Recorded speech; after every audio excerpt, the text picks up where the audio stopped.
Shambhavi. She's been given. Yeah, I won't take up too much of your time, but thank you.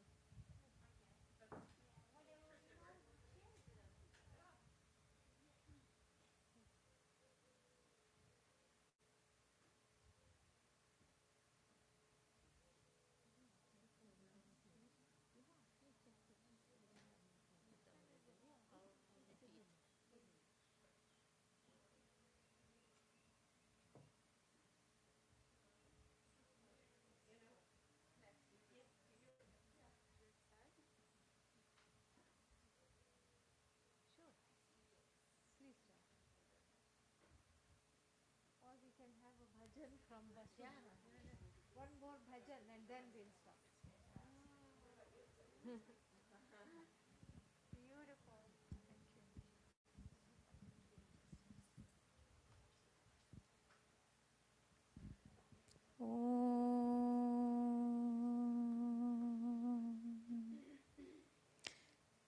Govind Govind Govind Giridhari Govind Govind Govind Giridhari Govind Govind Govind Giridhari Govind Govind Govind Giridhari Govind Giridhari Govardhan Giridhari Govind Giridhari Govardhan Giridhari Govind Giridhari Govardhan Giridhari Govind Giridhari Govardhan Giridhari Govind Govind Govind Giridhari Govind Govind Govind Giridhari यमुनतिरविहारी Govardhan Giridhari यमुनतिरविहारी Govardhan Giridhari यमुनतिरविहारी Govardhan Giridhari यमुनतिरविहारी Govardhan Giridhari Govind Govind Govind Giridhari Govind Govind Govind Giridhari Govind Govind Govind Giridhari.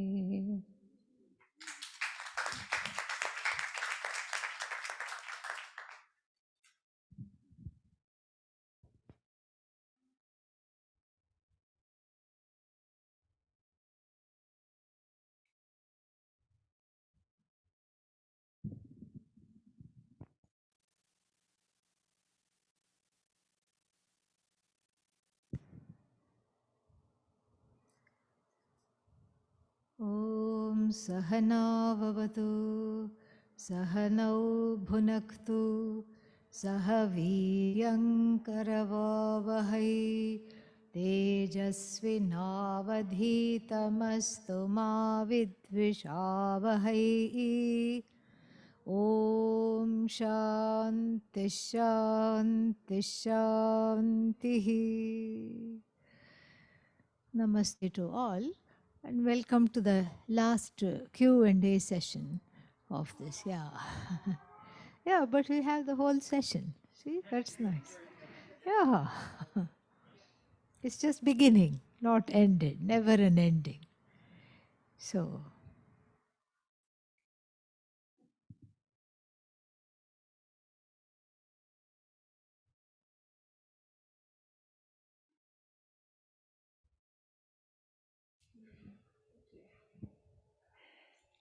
First, I just want to say thank you because I might cry, but just all the questions that I've had without asking you've answered. So thank you for that.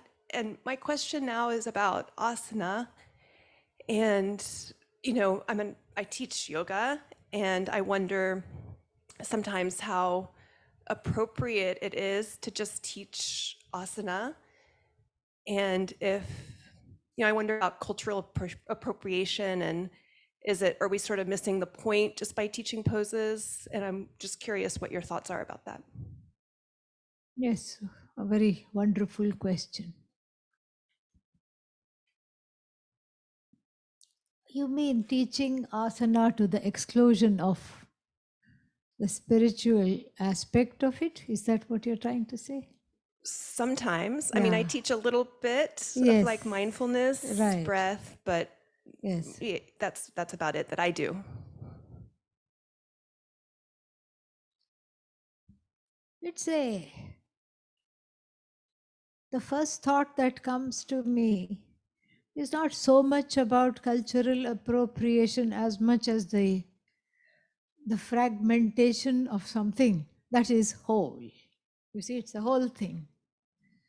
But yoga has been reduced to an exercise because people are either not ready for the whole path of what it entails, or because they don't have the time, they don't have the space in their lives. And more recently, it's also because it is threatening. It appears to threaten established religions. And so there is a pushback from various schools and teaching institutions where the parents are afraid that their children might get converted into something. And even though those fears are baseless, they are there. And so, in this sense, the whole question of exporting something to a different place takes on some interesting scenarios. The othering and being scared of differences, which is becoming much more, especially in the United States, where one is afraid of differences. So that is something there. But at the same time, the, the cultural appropriation piece is the part where it is taken without giving credit to the sages that have practiced it and have disseminated it to the culture that has nourished it for thousands of years, and to because certain things are without copyright. We never Knowledge is always uh, owned communally, no matter what the branch of knowledge is. Knowledge is there and it is discovered. So one cannot appropriate it in that sense. One cannot put a trademark on it. And so in India, we have been very lax about this. And in fact, we are happy when somebody else is doing yoga, we are very happy. But of late, I think the Indian government is slowly waking up to this whole cultural appropriation issue. Somebody tried to trademark all the yogasanas. Yeah, down dog with a C with a circle around it, copyrighted, and all other asanas as well. And that's when the Indian government woke up and declared this to not be something, declared it to be, what is that called now? There is a word for it, some kind of a common or something like that. It's some, common. So it declared it to be that which is ancient and which is common for everybody, and it cannot be copyrighted. UNESCO stepped in and said, okay, this has to be protected. This whole yoga and asanas has to be protected. So now there is this. We never had a problem with somebody else doing yoga. Why should we? It's nice. It's wonderful. Why should we have a problem with anybody following a lifestyle that is going to make them calm, centered, and serene? It's actually wonderful. It's for everybody. But the whole copywriting of it is a problem. That is a problem. And teaching it as though it is some kind of an invention, a modern somebody invented, is another problem. And Same thing. This copywriting has gone into this basmati rice, also has been copyrighted. Yeah, there is now it is Texmati, it is called, because it's grown in Texas. So, like this, now we have new war of intellectual property rights. There is a war on that. And so, I would suggest that we continue to teach it as wholly as is possible and as mindfully as is possible. That is what one can do, and as lovingly as is possible.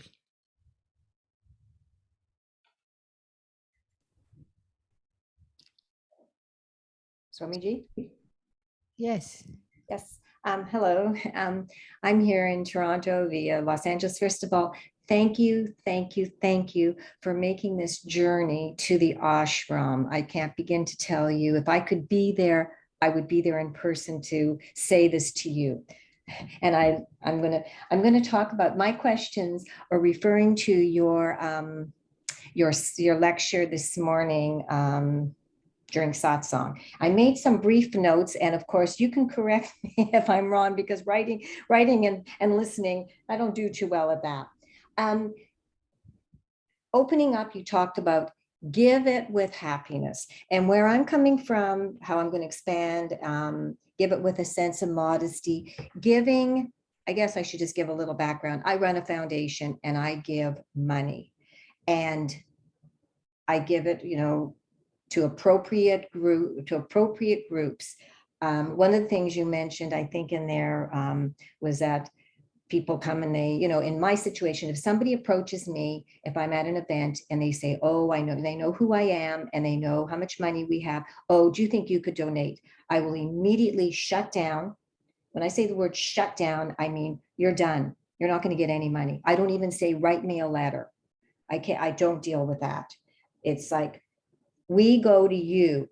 You have an appropriate cause and we will give to you. So what I was, I guess what I was really asking is give it with happiness versus what, guilt, unhappy, coercion, a little bit more about your thoughts on giving. And I guess I'm coming from a monetary versus maybe perhaps a teacher who's teaching and Swami who may be guiding their followers. So that's where my question is surrounding. So if you could maybe elaborate, kind of give me a little thought about where you are on that, sort of interest to hear that. And thank you. Yeah, this is a wonderful question, and I'm very happy to meet you. The screen where I look at you is away from the camera. So if I'm looking somewhere else, that's because I'm looking at you, but now I'm talking to you. So I think I'm looking in the correct place. So, Okay. Very nice to meet you also. And I wish you good luck and continued guidance with your very worthwhile and inspirational work with this foundation. Giving in the Hindu Dharma is a way of life. Giving is instilled right from the beginning because that is how the society runs. It is an interdependent society. And in Buddhism, I think there is a phrase that somebody coined, interbeing, in the sense of there is so much one relies on others. And this is how the whole society runs. So giving is important from that standpoint. Giving also liberates the giver in a very, very crucial way, because the inability to give is very connected to the inability to go to the next level in one's spiritual growth.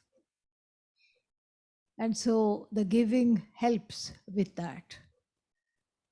Then there is the important question of the purpose in one's life. One's life is not without purpose, no matter how empty the life may feel. There is a purpose, and that purpose is recognized very directly, I think, as one grows from being a consumer to a contributor. In the beginning, there is no choice. One, as a baby, one is dependent on so many things. One is keeping on consuming this, that, or the other. And as one grows, one starts to contribute. One starts to give. There is, in that transition, there is a certain sense of accomplishment. I belong here.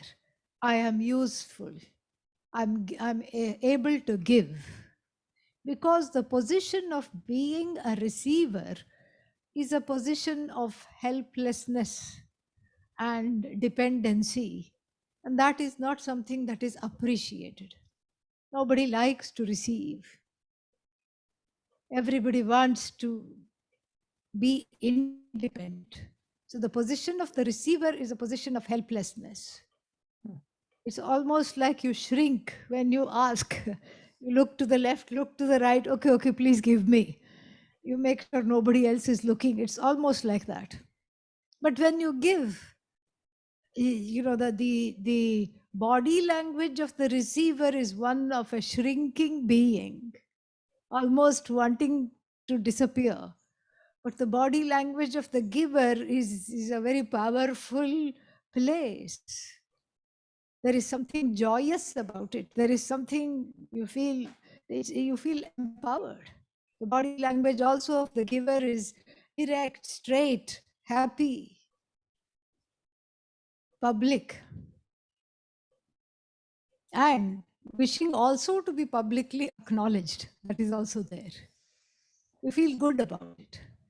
And so in that sense, it is very good to be a giver, to grow into a giver is extremely good for one's self-esteem. And this self-esteem is healthy and is important for spiritual growth.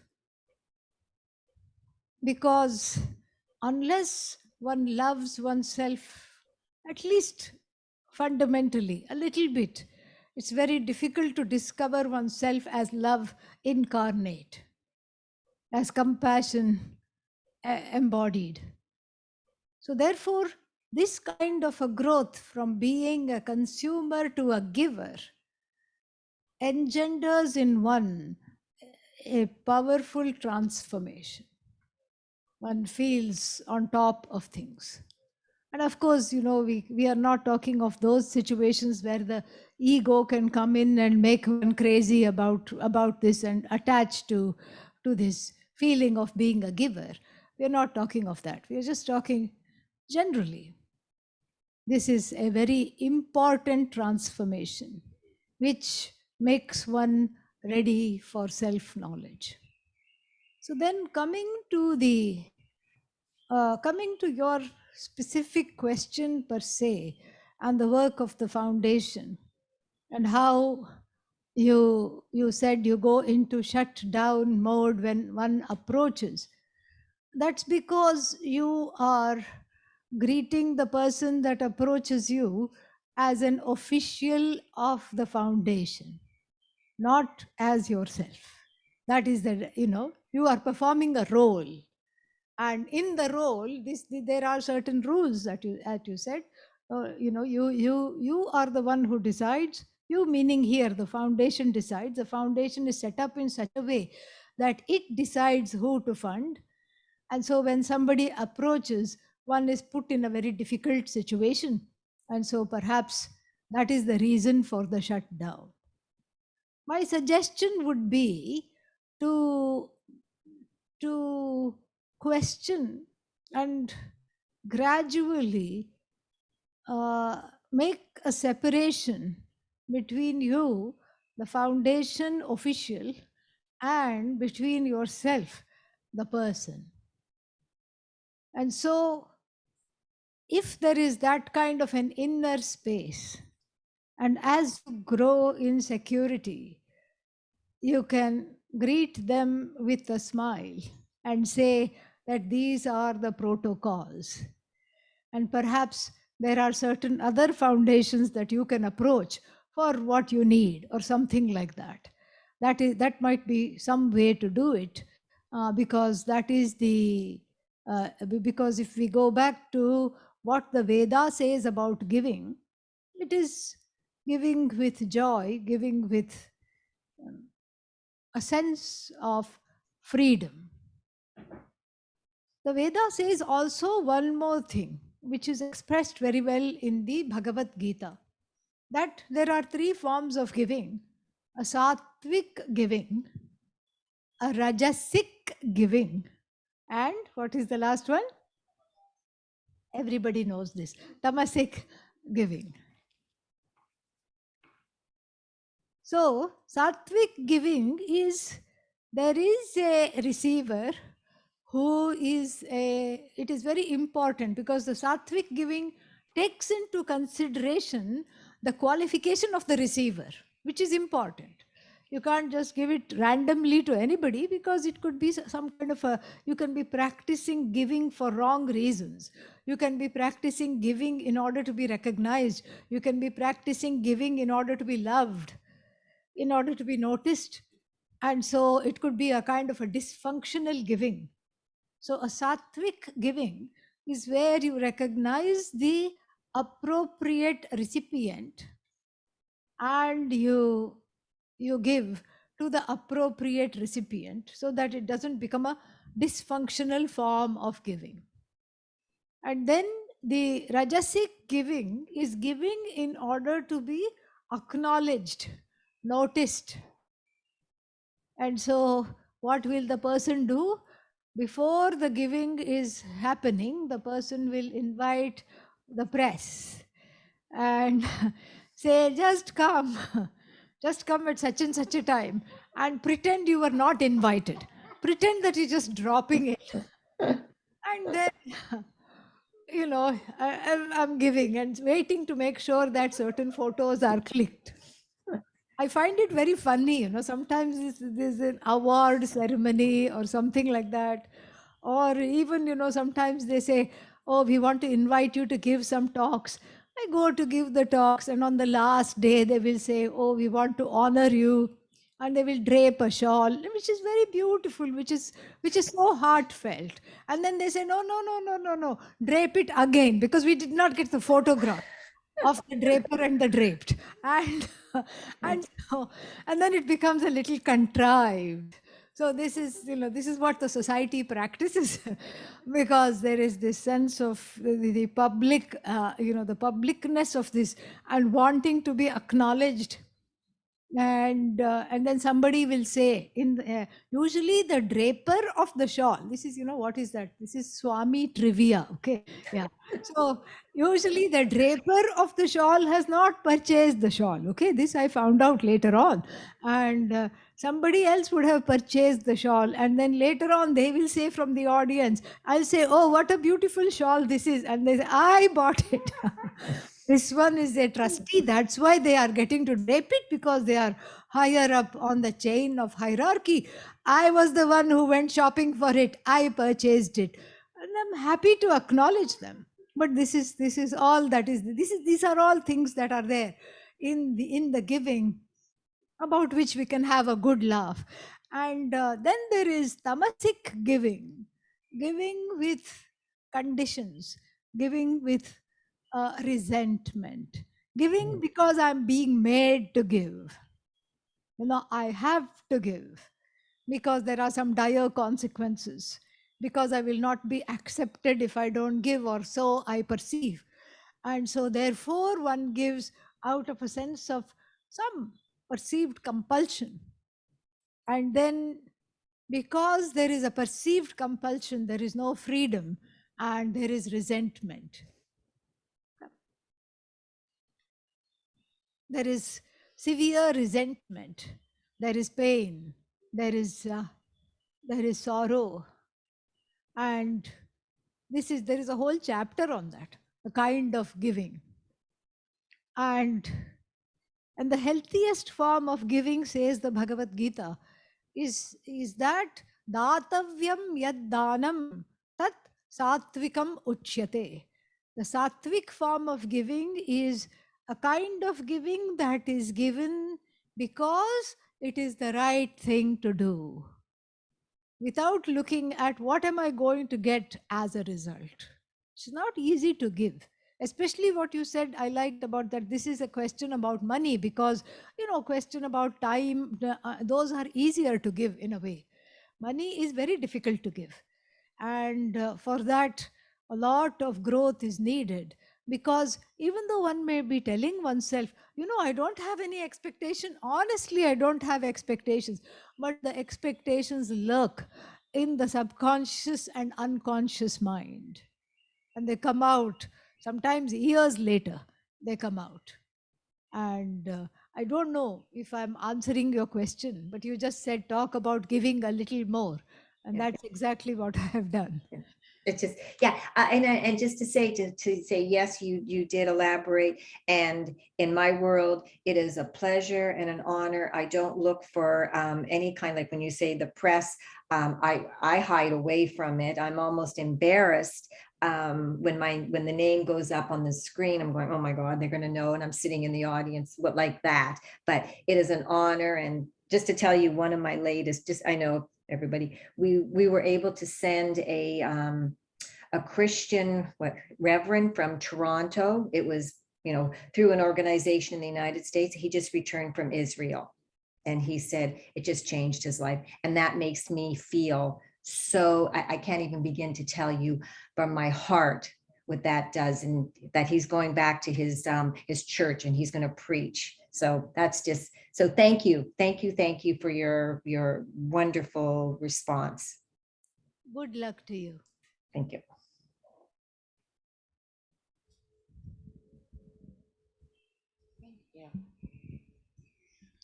Thank you.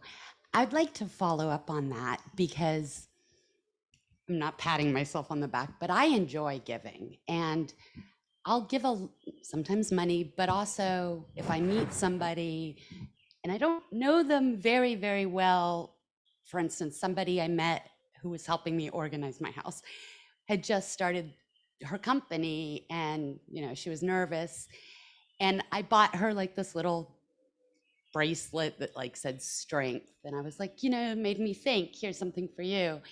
And I'll do that, but I do that a lot, and I'm very mindful of like where I'm giving it from. But I notice sometimes my giving can make people who haven't asked for, who aren't asking or to receive, uncomfortable. So I'm stuck sometimes of like, is this too much? Am I giving too much? Am I, so just your thoughts on that. Again, a very good question.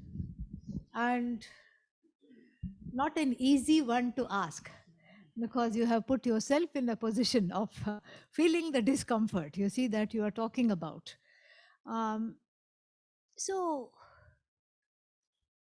when somebody receives something, there are two things going on generally. One is perhaps a discomfort with receiving in general, and that is not the responsibility of the giver. You see, that is one's own issue. That issue belongs, I would say, to the recipient, to be able to look and to be able to say that, okay, I have certain difficulty in this area of receiving, or whatever it is.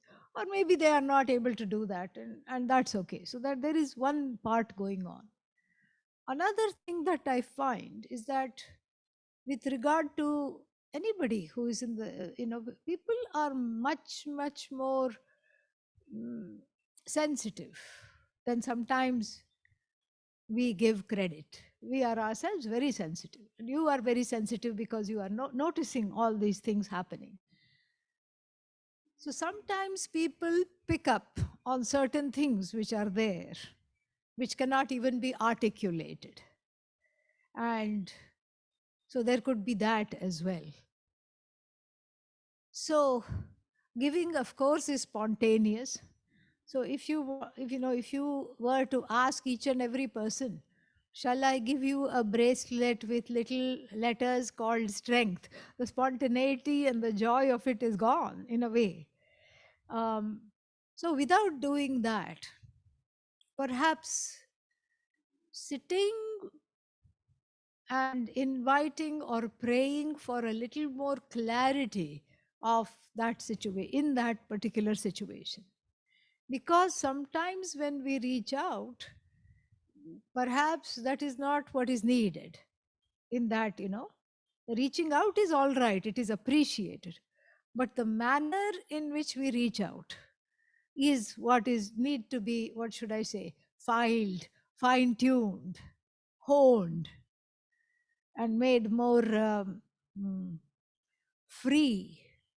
If there is a hidden compulsion to give, if there is a hidden compulsion to be validated as a giver, which is not available on the surface. I'll share a story from the Mahabharata. There is a character in the Mahabharata whose name is Karna. Karna means ears. And he was born to Princess Kunti. She was a great princess. And she was not yet married. And she had a boon that she could just look at anybody she wanted. And all she had to say is, I wonder what your child and my child will look like. And immediately she would have a child. This was the blessing. Be careful what you wish for, right? Yeah. And so this Princess Kunti one day opened the doors of her balcony and saw the orange rising sun. And she said, Bhagavan Surya, Ishvara in the form of the sun, you look so handsome. You are so orange. Wonder what our child will look like. And immediately a crying sound was heard, and she was left holding the baby literally. And what to do now? She's, everybody will get mad, and she's not married, and she can't raise this child. And so she swaddled it in her sari and then put it in a makeshift raft on a little river that ran through the balcony outside.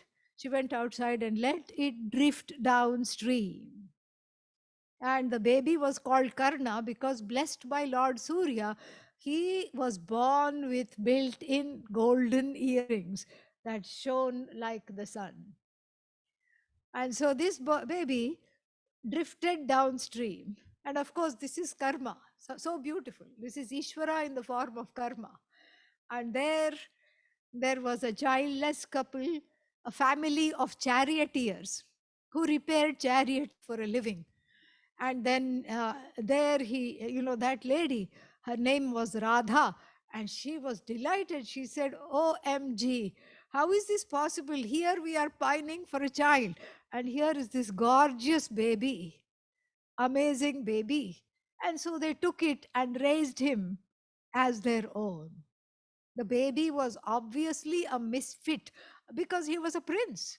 He was very much princely in his bearings, and he was born of a celestial, the story goes. So he had a very different way of carrying himself. And of course, he could not mix with the local children at all. They were afraid to play with him because he had such a regal demeanor. And so he grew up very lonely and not belonging at all. Later on, it was revealed, everybody knew that this child who is looking like a half god, a demigod running around in the streets of the charioteers neighborhood, obviously does not belong to them. Where is he from? He looks very princely. He must be a kshatriya, a prince. So then they found out about this boon, and then in his youth, it was very clear that he was Kunti's child, a neglected, not accepted, disowned child, Kunti's child. And then some miscreants from the other side, where the in the royal family there was a rift, and there were some miscreants like Duryodhana, one of the villains of the Mahabharata, and he went and befriended this boy who was called Karna. He befriended Karna and said to Karna, you know, you are a prince. Your mummy has abandoned you. You don't belong here. You just come with me and then you fight on our side. And so like this, he was conscripted, but there also he didn't feel, he was on the wrong side. He didn't feel um, loved by his brothers or his mothers, or his mother, and his cousins who tried to conscript him on the other side were obviously creating mischief. So one day the mother Kunti comes to him and he is overwhelmed. He cannot even speak. His eyes are full of tears. He's so moved that finally his biological mother has come to acknowledge him. But what she does is she also says, please don't kill Arjuna in the battle. Please don't kill Arjuna. And so he grows up with this complex. And to compensate for this complex, he becomes the biggest giver in the whole universe. He is known as the giver. That is where his validation lies. And it is very dear to him. He keeps giving, giving, giving, giving, giving, giving, giving. So much so that as he lies dying on the battlefield, one Brahmana comes to him and says, can I have all your good karma? Can I ask something and you'll give? And he says, I'm helpless. I have arrows running through me. What can I possibly give in the last minute? Can I have all your good karma? Can I wrap it up and take it? And he says, take it. And then he dies. So this is an archetype, the archetype of the giver. And Mahabharata is very astute about these kinds of archetype.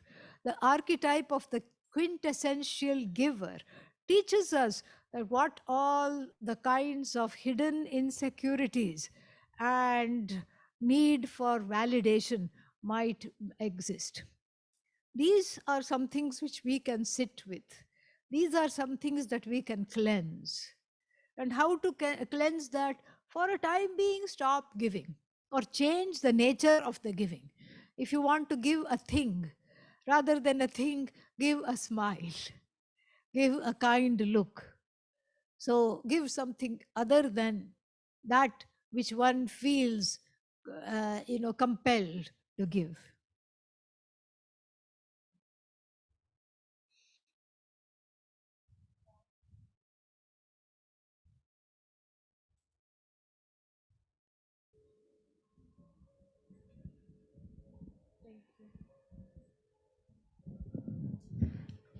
I have two questions. So the first, I definitely think I have a lot of the characteristics, this is regarding giving, of Karna. But in generally speaking, I tend to, unless I know the person very well, I don't tend to give unless I'm asked. My issue more so lies in discriminating between I have this inability to say no. If someone asks, even to my own detriment, even to my own detriment, I will just say yes each time. And so I guess my first question is, how do you recommend to build that discrimination between who to give and who not to give to?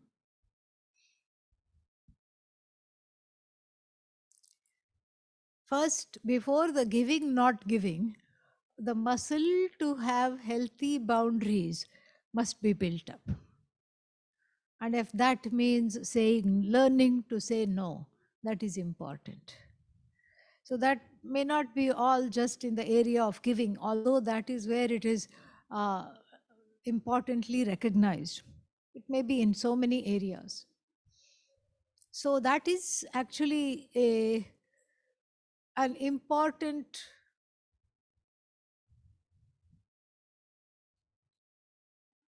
mark in one's growth. The ability to have healthy boundaries, the ability to know where you end and where the other person begins, with all their needs, wants, fears, tears, etc. That is very healthy. So that is something to develop. And that is developed over time. In the beginning, one is all over the place. And in the beginning of developing boundaries, one may err on the other side and become very insufferable and saying no to everything and everybody at all times. Then slowly one comes in the middle. And it's okay. It's okay to take the time. It's okay to make a few errors along the way and to have the compassion for oneself that this is not something one is familiar with. Because for most people, as children, their boundaries were violated in some way or the other, because children are not able to express themselves. And, they're not able to express themselves at all. No, I don't want to be hugged right now. No, I don't want to be held. They cannot say. And so therefore, it gets complicated as one grows up to relearn establishing healthy boundaries. That's why I keep saying healthy boundaries, because there is a point where it becomes very unhealthy and where one can shut the world out and feel completely isolated. So this developing of the healthy boundaries is a great act of self-love. Is a great expression of self-love. And only when on the relative level, when you know who you are, can you know the self absolutely as everything in the whole universe. Vedanta is full of beautiful paradoxes. You first develop healthy boundaries in order to let them all go at the end of the study, because you are everything is non-separate from you. It's wonderful. So this is yet one more paradox. But though that boundary setting, that limit setting is important. So going off of that, though, that's precisely my point. If everyone is me and I am everyone, why would I ever say no to someone? If I am in a position, even if it's my last $100, but clearly this person needs it, why would I, even if that means I have to go hungry, why would I say no? Well, it's not about, put that way in that example, that would be a specific situation. But I'm talking about generally building boundaries, building healthy boundaries, because it is, you see, there is dysfunctional ways in which one blends into another, and in which the world bleeds into one. It is dysfunctional because it is hurtful, it is non-permissive, and it is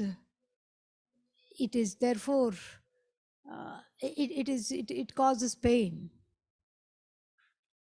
So therefore we learn to demarcate in a healthy way. It is important to know oneself on the level of the personality, because on the relative level, the personality on the empirical level is important. This is who I am. This is where I end. This is where you begin. This is how I interact. This is what it is. And then as you progress in the knowledge, you see those boundaries go automatically. They are there from a particular standpoint, and when that standpoint is transcended with the Shastra, with the words of the Upanishad, which reveal you to be limitless, those boundaries are gone. So then why should they be reinscribed in the first place? Because when you reinscribe the boundaries on the empirical level, you are moving from a dysfunctionally unbounded self, which is one's own private reality. The private reality is that I belong to everything and everybody because everybody has made use of me, perhaps. That is some, so I should be available. There is a compulsion there. Or the compulsion is because of certain cultures, that in this culture we give and we give, and this is how I have to be. So there is a cultural compulsion. It has also a gender component, that women are supposed to give. There is a gender component too. Women are supposed to be giving, yielding, and all these things. These are all stereotypes. So there are cultural stereotypes, gender stereotypes. So you see that unbounded self is not the unbounded self yet of the Shastra, which is being talked about. It's a dysfunctionally unbounded self due to certain compulsions. So first we stand very, very firmly, terra firma, on the level of the empirical reality, which is Ishvara's creation. I am so and so. This is my body. This is my mind. These are, these are the things I was born into. This is my situation. It's important to acknowledge that. Then once that is acknowledged, from there it's easy to say, okay, all this I am choosing to let go because I want to grow in that unbound, into that limitless self, which I yearn to be, and which the Veda says I am. Does that make sense? Yes, that definitely, and I'm sure, I know that more times than I'd like to admit, I probably give out of that compulsion, just Yeah. like, Yeah. I'm forgetting his name, but just like the character in the Mahabharata. Yes. My second question is regarding fasting. What are the benefits of fasting on Shivaratri in particular? I understand the benefits in general, but specifically in the scope of doing it for Shiva. Yeah, Shivaratri is, there is also according to the Hindu almanac, the calendar, it says something which is very, for Mahashivaratri. Because there is what we call, dosha. Dosha means the twilight, the evening. So then pradosha, we say. And that pradosha comes before Mahashivaratri is celebrated. So then there is a story, very beautiful story. Today the satsang is full of this, is full of stories for some reason. So there is the story that is told, which is of the churning of the ocean. The story is that on one side the celestials, the devas, on the other side the baddies, the asuras, the demons. They churned the ocean because they were told that at the bottom of this churning was a pot of the nectar of immortality. Who wants immortality? Everybody raised their hand. And the devas knew they could not do it on their own, and they had to take the help of the asuras. And they took the help of the asuras, and there was a mountain, because if you're churning the ocean, a small churning rod is not going to do it. So, or a little whisk is not going to do it. So a mountain was the churning rod, and you have to wrap the churning rod with a string, a rope, and there was no such rope. And then they took a snake, a very poisonous, toxic snake, Vasuki. And then the devas tricked the asuras because they didn't want to be facing the mouth of the snake, because each time it exhaled some poisonous gases. And so they just said, who is brave enough to hold the mouth of the snake? And all the asuras in their ego said, me, me, me, me, me. So they got to hold the head of the snake, and these people were the devas were at the tail. And the tail was also not an easy position because it would lash out, because imagine being used as a churning rod, what all it would be enduring. Poor snake. And so then they churned the ocean, and a lot of things came out. some kinds of small miracles came out, some few things that are of use in the world came out. And then before uh, Dhanvantri, the Lord in the form of the healer came with the pot of immortality. Before that, a terrible poison called hala hala came out. And usually what was happening, whenever one time the ocean was churned, the snake would exhale and a few asuras would faint, and they had to be revived to bring them back to life, to hold the head. When hala hala poison came out, the poor snake itself fainted. It was so toxic. And nobody, and it was spreading, and nobody could take it. Then people in their last breath, all the devas and the asuras prayed to Lord Shiva, and he said, "Don't worry, I got it." And he just took that poison and swallowed it. And the story goes that the goddess Parvati, she just put her fingers at the throat of Lord Shiva, being his consort, so that she made sure that the poison was arrested at the throat, giving him the epithet of Neelakantha, the blue-throated one. You see? And then, so he was not affected by the poison. Because of her Shakti, the poison was neutralized. This is the story. But it is rife with metaphors. The ocean is the unconscious mind. And the unconscious mind, the devas and the asuras are all within. The ability to do the right thing, to grow into a compassionate being, are the celestial forces, and the temptation and the compulsions to constantly go off the path of dharma are the asuras. And then all kinds of fanciful things, whatever are there, they are coming out. And that immortality is the knowledge of Vedanta, which is healing. That is why God, in the form of the healer, is bringing it with him. And then, so before that comes, the unconscious mind unleashes a poison, unleashes lots of toxins in the form of memories, in the form of pain, in the form of sorrow that needs to be dealt with.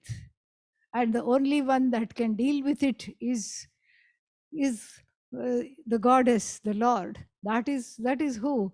So then the toxins here stand for the collective unconscious, the collective pain of humanity, which the Lord was able to neutralize. Which, because of this, we pray to Lord Shiva on this particular day to be able to purify our minds and to neutralize the unconscious of its painful and recurrent onslaught, so that one is free to pursue the knowledge of immortality, of oneself as limitless and immortal.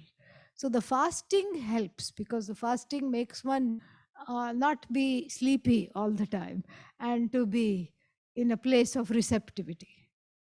So that is why one fasts on Mahashivaratri.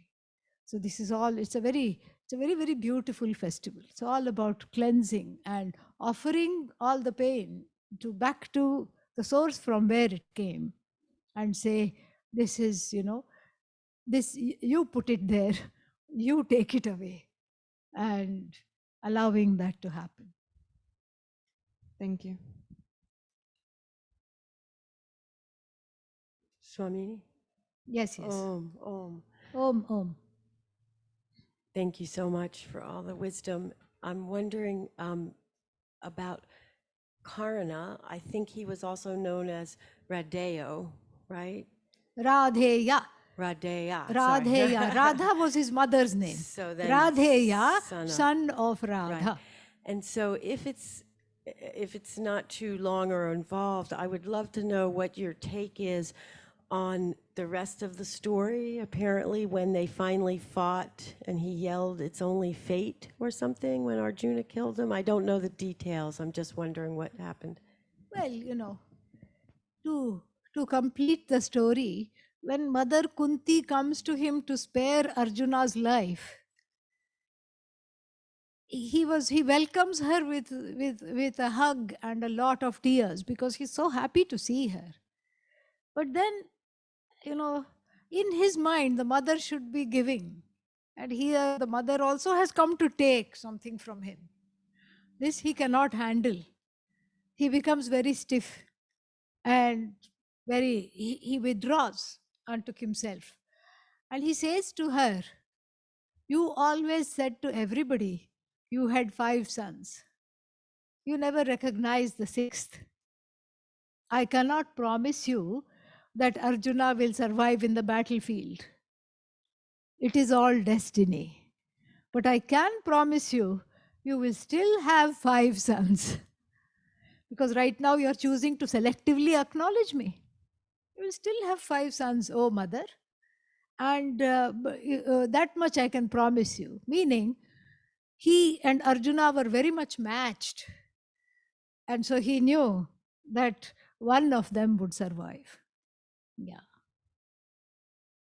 Very sad story. Wow, thank you so much. Yeah. There's many references to the Gita, especially Karna and then Kali in a Karna and who? well, Kali, not together. Yeah. But the references Yeah, are in yeah, the yeah. book because the book is it's on climate change, and it opens with a horrible heat wave in India, killing millions of people, which certainly could happen anywhere in the next couple of years or decades. And so this book is science fiction, but it's really grounded in reality. And I love the fact they bring in the Gita. And so I'm trying to see, some deeper messages there. But except that we all have to wake up, of course. Thank you, Swamini. Swamini, thank you so much for giving all the details and symbolism about Shivaratri. I did not know that much. And it's been wonderful listening to that. Now I have a question. This morning, when I was sitting by the ocean and just listening to the roar and watching it, and it always, when watching the ocean, I'm sure it happens with everybody, it's easy to have that oneness. I'm not a drop. I am the infinite ocean. That understanding is completely clear. And it comes up every now and then during the daytime, regardless of what task I'm doing. But how to increase that feeling of oneness? How to, like Arjuna asked Krishna, what does Agyani is, and Sthit Prajna, stay established. So how to reach that state so it's always? Am I making the question clear? Thank you. Yes. It is not to increase so much the oneness, because that oneness is limitless. It can neither be increased nor decreased. It is you. So what you're asking is clearly how to abide in it more and more. More exposure to Vedanta. The study wears out, literally and figuratively, all other preoccupation with smallness. The compulsive identification with smallness, the compulsive way in which one chooses to be small, to not be big, all that's due to habit, and that is worn out. So the more one spends time listening to this knowledge, contemplating on this knowledge, and even sharing it with others if one is so blessed to do. One doesn't have to be a big teacher to share. You can just share it interpersonally. And this is what is prescribed in the Bhagavad Gita in the 10th chapter. Tat kathanam, tat chintanam, parasparam tad avabodhanam. Talking about it all the time and contemplating about this one's place in the scheme of things all the time, and sharing it with others. That helps to deepen, that helps us to deeply abide in the knowledge. And that is what is the thing. Of course, as soon as other people see you coming, they may duck or they may run away. But this is, you have to be ready for that. Because they'll say, okay, here she comes, here he comes. Okay, let me hide. Yeah, this is one of the, this is one of the things. You should be ready for that.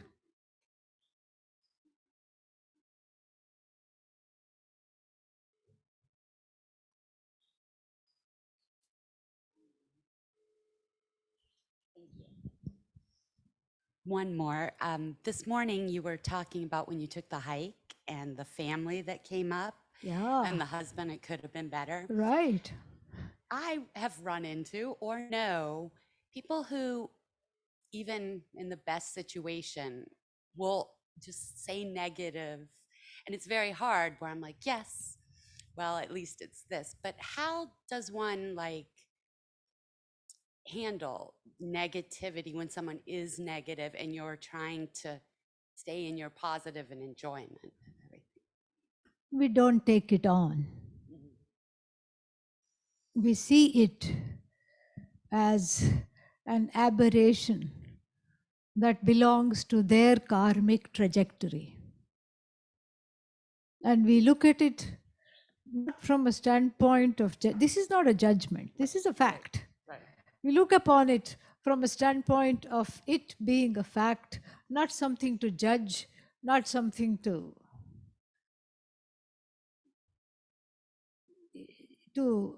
make a statement on necessarily. This is how it is. And there is no reason also to go into that. Why might be one feeling this way? There could be so many reasons. And the general reason is there is a background. Obviously, there is a background of hurt or pain or what have you. So we see it as belonging to them. Then it naturally doesn't affect. It doesn't bleed into my day. It doesn't bleed into my life. And it doesn't certainly affect my appreciation of a situation which somebody else may be criticizing. Having done that, that's one part of it. Having done that, if one is in a position of being neutral, one can help the person. If one is approached, if one is asked, one is in a position to help, but from a place of compassion. Perhaps you need to look at this or something you can say. But usually if people are in that situation, they are not able to ask for help. Yeah.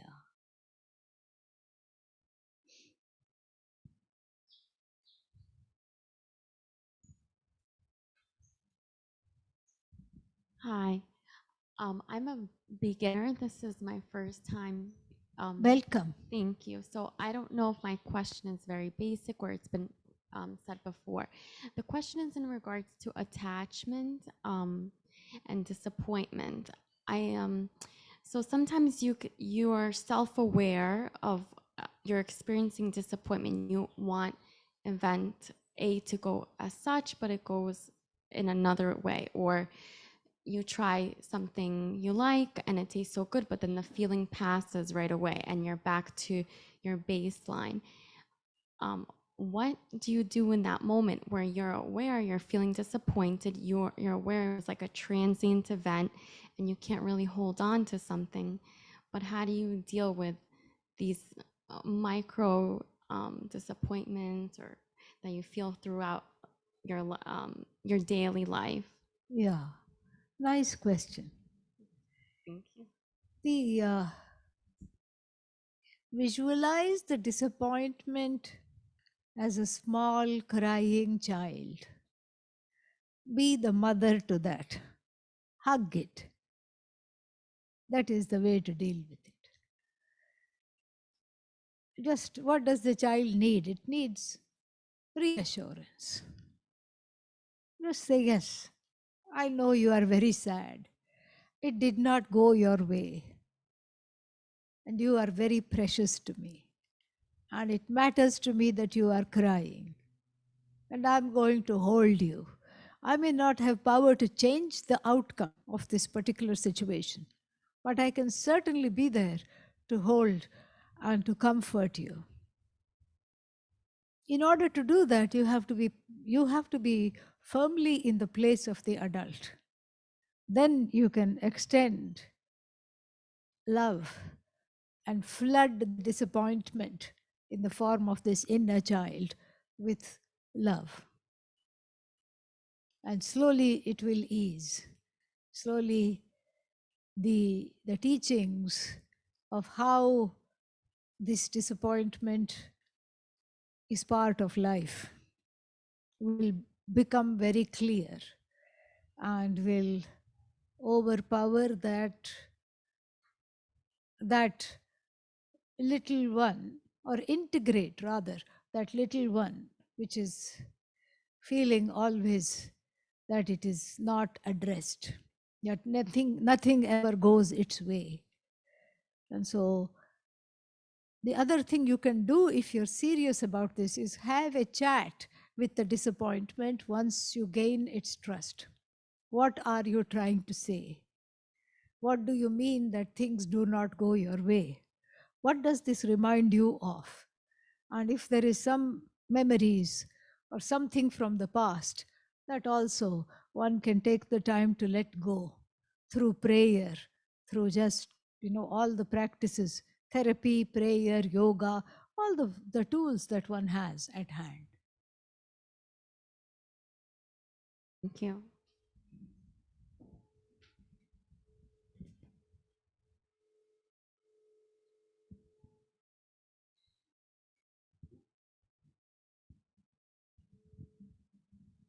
Swaminiji, I was wondering if you can tell us more about the Shiva Lingam. Yeah.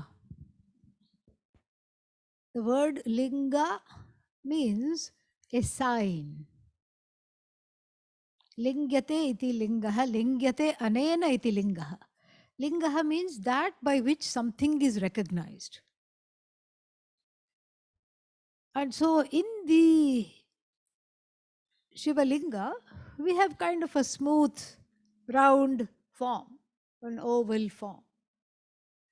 And it comes close as one can get to understanding the truth of Ishvara as formless, nameless. It's as though all the forms of the Jagat, if you take the entire universe and pat it into one form, it would be in the form of a linga. And therefore, the one who is the cause of the Jagat is worshipped in this particular form, through this particular form. Because you ask for the ability to recognize everything in the Jagat as holy, as sacred, as affirming, and as having a specific purpose.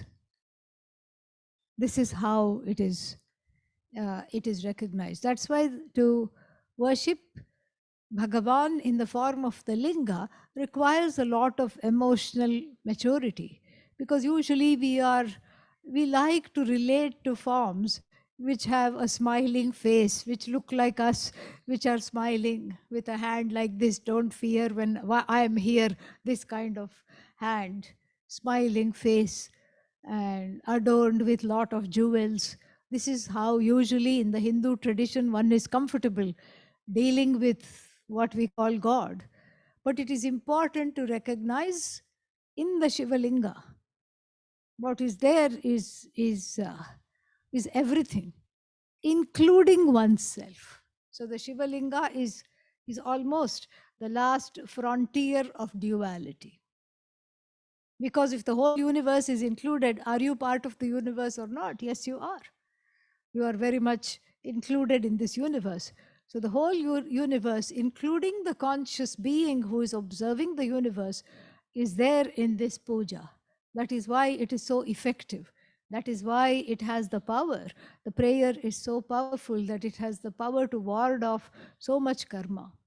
So if one is having a chronic illness, this is the time to pray for that to go away. Or any kind of chronic patterns, emotional patterns, difficulty, this is a very good time to pray for it to go away. And so in that, one Ishwarizes the whole universe, and one transforms one's vision to look at everything, every name, every form, every incarnation as Ishvara. That is why it is so, it is highly regarded in the tradition. A festival of letting go, a festival of allowing everything to go. Because when you bathe the linga repeatedly, it's almost, you can visualize yourself being cleansed of everything that is not needed. You can just say, okay, let it go. Namaha means let go. Namaha, namaha, namaha. Om namaha. You can keep repeating namaha, namaha, and allow for it to. So when it is bathed with water, it's just letting go of all the toxins, fears, tears, diseases, pain, anger, sorrow, everything is being let go of. And then when it is bathed with other things, like I told you, banana smoothie, all these things, then that is a kind of a nurturing. I nurture myself through good food, good cheer, good spirits, satsang, good companionship, life affirming, self affirming ways of being. I nurture myself. So it's a wonderful festival.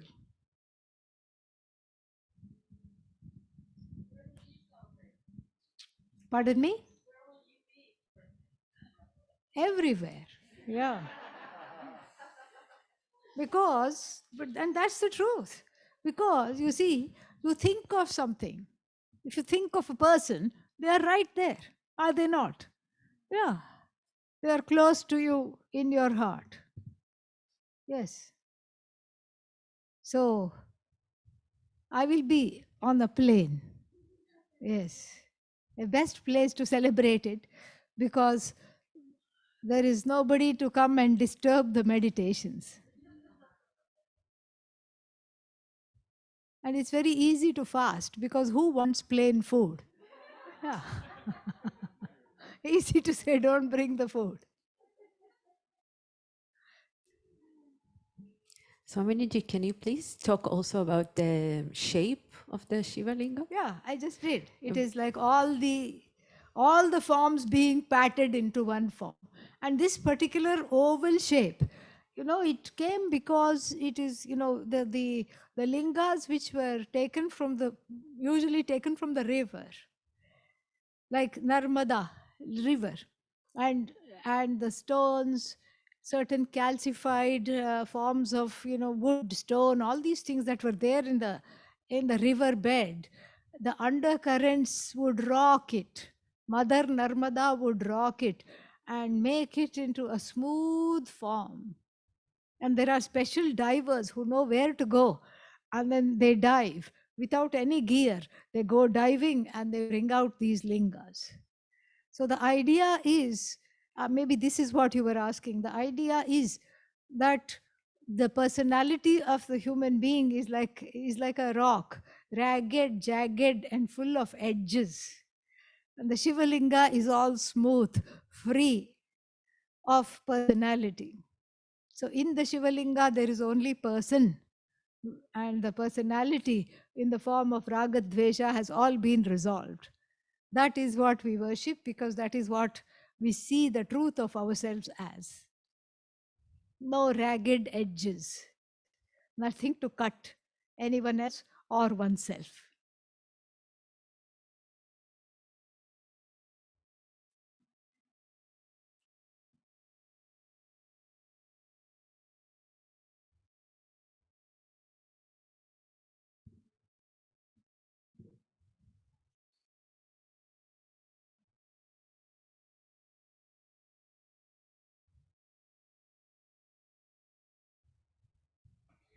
Um, Last night you were talking about you had a list of things.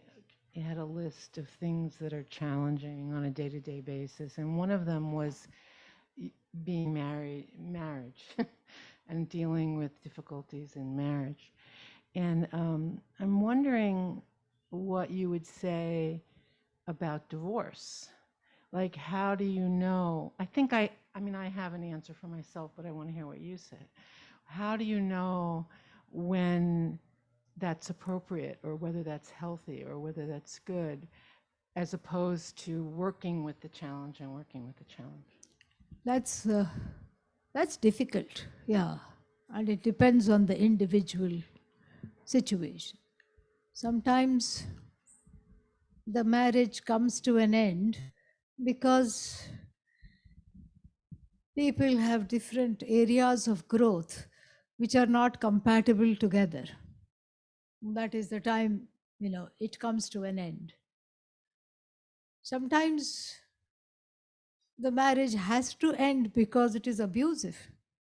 And in that case, it has to end because it is not following the main function of marriage, which is a supportive environment or a certain kind of togetherness. Sometimes more often than not, the marriage ends because it is seen as the end, and it is not the end. So it ends in a particular way because one is unable to see the marriage as a means for self growth, which is how it was envisioned in the Hindu tradition. Marriage is a means for self growth and a means for moksha. We have a wonderful ritual in the wedding ceremony, and this used to be very annoying to me when I was a child because I didn't understand the purport of it. It's a very beautiful ritual where the groom suddenly declares, I think I'm going to go to Varanasi. Varanasi is in the north, where all the Vedanta ashrams are. I'm going to become a Swami and I'm not going to marry. I have changed my mind. And then as a child, I saw this ritual and I saw him go off to the north. And then the parents of the bride would go and, say some mantras, kind of buy him off. They would give him a watch, they would give him some gifts and bring him back. And this used to be very annoying because I didn't understand the full purport of it.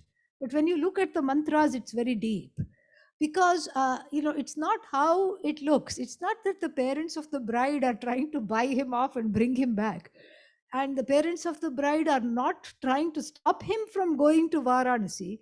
What they say is, take our daughter with you, because yes, you are headed there, but you know what, she is headed there too. The journey of every person, whether it's a man or a woman, is in moksha, is in understanding the truth of yourself as Ishvara, as limitless. And the way is not very easy to go by yourself. Take her with you. And then he would say, okay. And then the wedding vows also talk about this, because the last vow is about friendship for the sake of learning the truth of ourselves. So the marriage is always seen as a means. And in the Indian marriage, you marry the whole village, not just a human being. You have to adjust to the whole village, everybody's ego. And so in this, there is some growth. And as long as the marriage is not the end, then it works as a means to an end. You grow sometimes because of the person, and sometimes at other times you grow despite the person. You grow in any case. And so that is the spirit of marriage. In fact, a successful marriage in the Hindu tradition is that which is outgrown, the need for which is outgrown. And we see this commonly in people who are in their 70s and 80s in India, grandmas and grandpas in India. You never hear grandma tell the grandpa, I think we should spend more time together. In fact, she's glad they are not spending time together. she's she's understood that. She's not really wishing for more time. And neither does he say, oh, you have so many activities, you don't have time for me. Neither does the grandpa say that. They have their own, they lead separate lives. She does her own thing. He does his own thing. And sometimes they meet at meal times. And there are social protocols because they don't take each other's names out of respect. So he just looks at her and says, you're still alive. Okay, good. And that is a marriage whose need has been outgrown. It's a successful marriage. You grow out of that dependency naturally and gracefully. That is something beautiful. But if marriage becomes the end, there's a lot of pressure on the other person to fulfill everything. And sometimes that's the reason why sometimes it ends. So if we look at marriage from the spirit of karma yoga, what it becomes is a place to grow. And I was talking about it once in, where was it? I think in Atlanta, I was talking about this. And I said, somebody asked, how do I grow in marriage? And I said, willfully and deliberately lose all the arguments with the spouse. And then there was a newly married couple and they raised their hand and they said, who should lose the argument first? Please tell us that. So it's a win-win situation. You lose the argument, but then the person, the significant other is very happy. Oh, I get to have my way, fantastic. And it's a win-win situation because you have grown. Your eyes are set on the Gita. Your eyes are set on self-growth. And even if the significant other does not attend the classes, they will have respect for you attending the classes. Many times it happens, sometimes the one person comes and the spouse doesn't come. And then sometimes the spouse tells the wife or the husband, the spouse tells the person, you know what, you haven't gone to the ashram for a very long time. You're becoming irritable. Please go.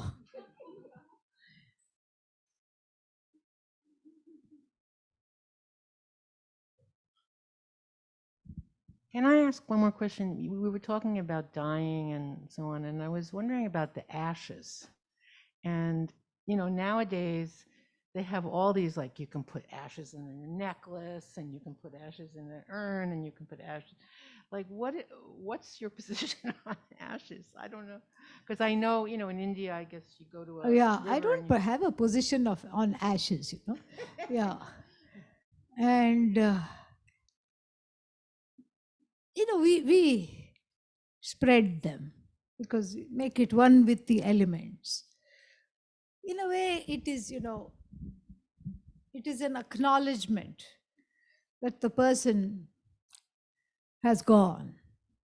Sometimes it's important for people to have a piece of that body, mind, sense complex which was an object of love on their person in the form of a pendant or a necklace or whatever it is. Go for it, no problem. What can go wrong? But Vedanta, we say disperse it because the person is not in the body. The body has gone. The person is very much there with you in the form of memories, in the form of everything that, all the influence that they have had over you, all the contributions to your life. And if we are talking about a parent, for example, you live through them. You live, in so many ways through them. And if you're talking about a significant other or anything, any kind of family member, they're very much here. And so sometimes I think that these mementos have taken on an important thing in modern world, because we have become disconnected from honoring the ancestors. We don't permit ourselves to grieve. Yesterday we talked about the Saturday funeral, and then the Monday back to work. And we don't take the time to grieve. In India, we take a whole year to acknowledge that the person has gone, to come to terms with it. So if this helps the person to feel close to the presence, there's nothing wrong.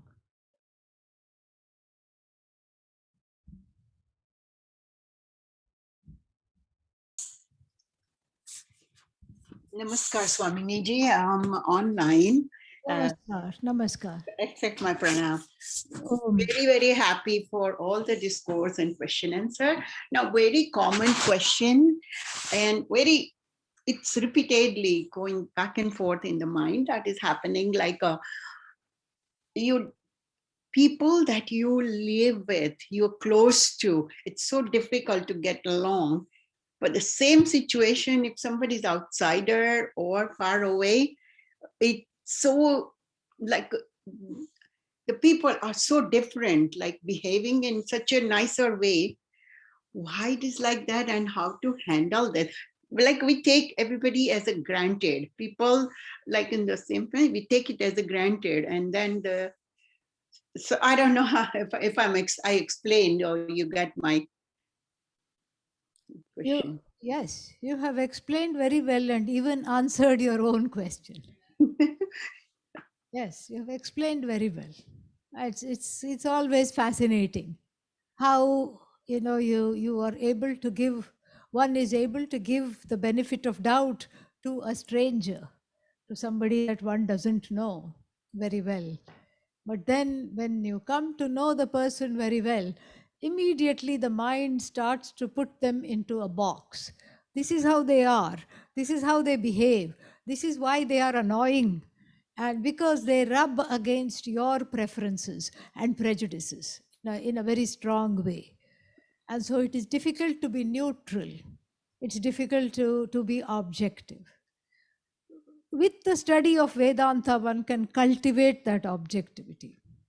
One can find oneself. One way to do it is to say, okay, this behavior is annoying me, whosoever that may be, friend, loved one, significant other, family member, doesn't matter.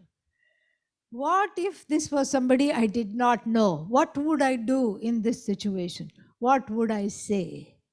And to take the time to do that and to get to a place of objectivity with it. Vak tapas also helps. Vak tapas means a kind of a penance with regard to speech. It is not about being silent all the time, but it is about learning to talk less, because we have a compulsion. We just want to quickly say something. Silence becomes uncomfortable. We cannot just sit and allow people to be and allow things to be. And even interpersonally, we cannot let something be said without having without giving a response or our own impressions. And here is where holding back helps. It helps to just diffuse the situation because it is charged with the particles of one's own pain, sorrow, reactivity, preferences, prejudices. So we allow that moment to pass. And when that moment passes, there's already some objectivity. One is back in the present. And so Vak Tapas is wonderful. And for that we have a formula. Satyam Vada. Speak the truth always. And then Priyam Vada. Speak it in a way that is easy to hear, beautiful to hear. that which is true, but then it is difficult to hear, better to keep quiet because the other person may not be ready to hear it. So we practice this kind of vak tapas and in the process grow to not always feel the pressure to express our opinions all the time.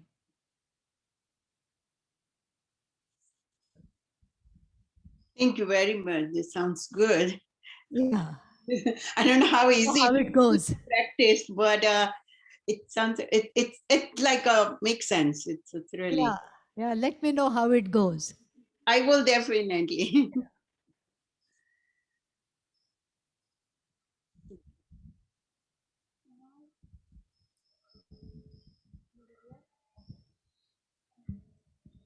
Okay.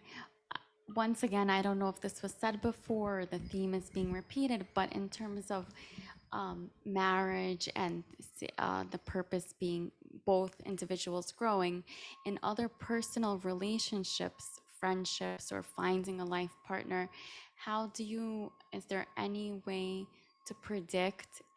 Are you supposed to just rely on yourself and know you can handle challenges that come about? Or how can you tell if that person is on the same path as you or what? You cannot.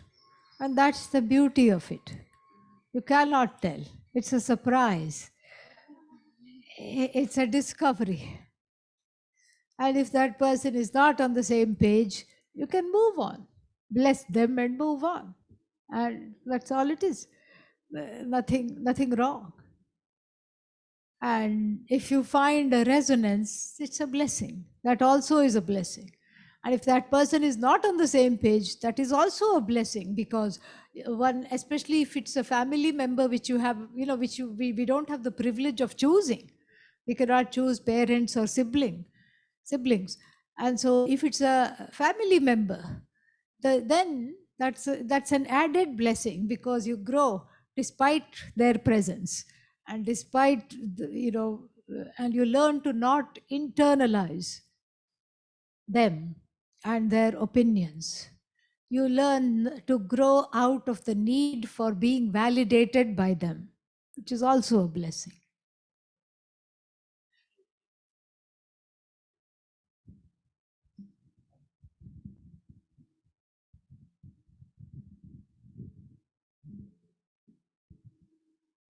Shall we close?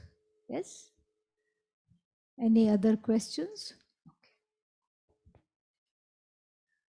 ॐ सर्वे भवन्तु सुखिनः, सर्वे सन्तु निरामयाः, सर्वे भद्राणि पश्यन्तु, मा कश्चित् दुःखभाग् भवेत्। असतो मा सद्गमय, तमसो मा ज्योतिर्गमय, मृत्योर्मा अमृतङ्गमय। ॐ पूर्णमदः पूर्णमिदं पूर्णात् पूर्णमुदच्यते, पूर्णस्य पूर्णमादाय पूर्णमेवावशिष्यते। ॐ शान्ति शान्ति शान्तिः। हरिः ॐ श्रीगुरुभ्यो नमः। हरिः ॐ। Thank you. We want to thank very much Swamini Svatmavidyananda ji. Let's give her a big hand. So this was the last workshop for this time, but until next time. And in the evening, we'll have the evening satsang and also tomorrow morning. So thank you so much. Om.